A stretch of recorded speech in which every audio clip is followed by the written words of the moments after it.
Je vous ai dit que nous, les humains, nous sommes au centre d'un très grand combat. Et ce combat se passe entre deux cieux. Je ne parle pas de ce que les humains au Congo disent. Il y a certaines églises dans lesquelles nous entendons parler de septième ciel. Dans la Bible, il n'y a pas 7 cieux. Selon la Bible, il n'y a que 3 cieux. Parmi les 3 cieux, un est visible. On sait le voir avec les yeux. C'est le premier ciel. Le premier ciel, c'est ce que les humains appellent le firmament. Donc l'espace vide qu'il y a au-dessus de nos têtes. Les autres appellent ça espace atmosphérique. D'autres appellent ça cosmos. C'est le premier ciel qui existe dans la Bible. Ce ciel n'a aucun impact sur la terre, spirituellement parlant. C'est un ciel atmosphérique, un espace aérien qui accueille les oiseaux, les engins roulants dans les airs, les avions, toutes ces choses-là se trouvent dans le premier ciel. Mais il existe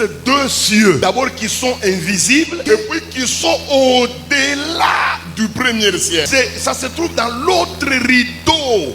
Ces 2 cieux-là, on ne peut pas les voir avec les yeux physiques. Mais ça est au-delà. Et hier, je vous ai enseigné, je vous ai dit que Dieu, lui, avec tout son quartier général, c'est-à-dire son haut commandement, ce qu'on appelle QG, se trouve dans le 3e ciel. Et c'est dans le 3e ciel qu'il y a son trône. Mais lui-même en tant qu'individu, Dieu, lui, il habite la lumière inaccessible. Mais cependant, son 3e ciel est le siège des institutions. Maintenant, après le 3e ciel, il existe un 2e ciel. C'est ce 2e ciel ici qui est le centre de commandement du diable. Le diable n'habite jamais sur la terre. Même s'il y a certaines villes qui semblent avoir son trône. Mais ce n'est pas là que le diable reste. Le diable ne reste pas à Smyrne. Le diable reste dans les airs. L'adresse principale du diable, c'est les airs. Principalement le 2e ciel. Moi, vous n'entendrez jamais dans la bouche d'Esdras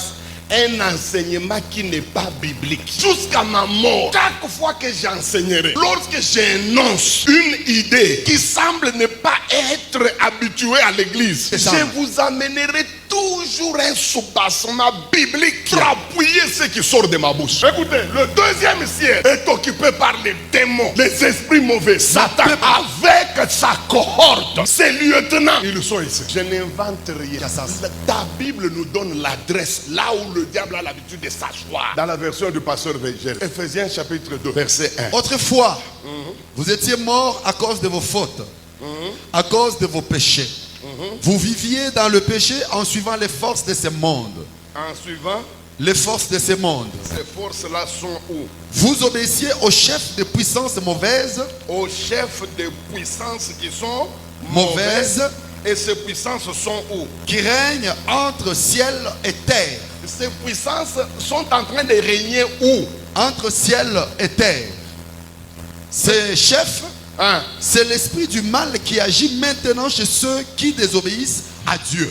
Alléluia. Amen. On peut aller encore. Ephésiens chapitre 6 verset 12. La Bible nous dit non, ce n'est pas contre des êtres humains que nous devons lutter. Ce n'est pas contre des êtres humains que nous devons lutter.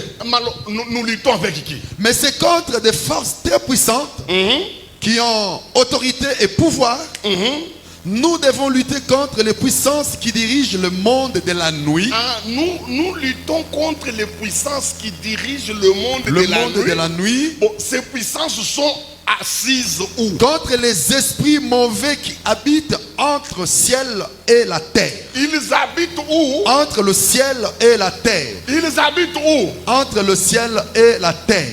Eux, ils habitent ici. Mais pourquoi vous avez vu Satan en Job? Dieu lui pose la question. Où viens-tu? Il le dit lui-même. Je suis descendu sur la terre pour m'y promener et circuler. C'est ce que la Bible dit. Donc, il n'a pas l'habitude de rester sur la terre. S'il descend sur la terre, c'est pour la parcourir et la visiter. Quand il visite un endroit, les dégâts qu'il laisse, vous n'avez aucune idée. Et dès qu'il visite, il remonte à son lieu d'habitation. Alors Dieu, voyez, j'ai mis ces flèches ici. Ça signifie quoi? Dieu veut influencer la terre. Le diable aussi veut influencer la terre. kumiliki dunia. Tous les deux cieux veulent travailler sur la terre. Maintenant, l'élément qui va déterminer que soit le diable puisse réussir sur la terre, ce sont les humains. Soit que Dieu réussisse sur la terre, c'est toujours les humains. C'est l'humain qui est le centre du conflit entre le troisième ciel et le deuxième ciel. Et hier, je vous ai dit qu'il ne peut pas y avoir des mouvements quittant le troisième ciel pour toucher la terre sans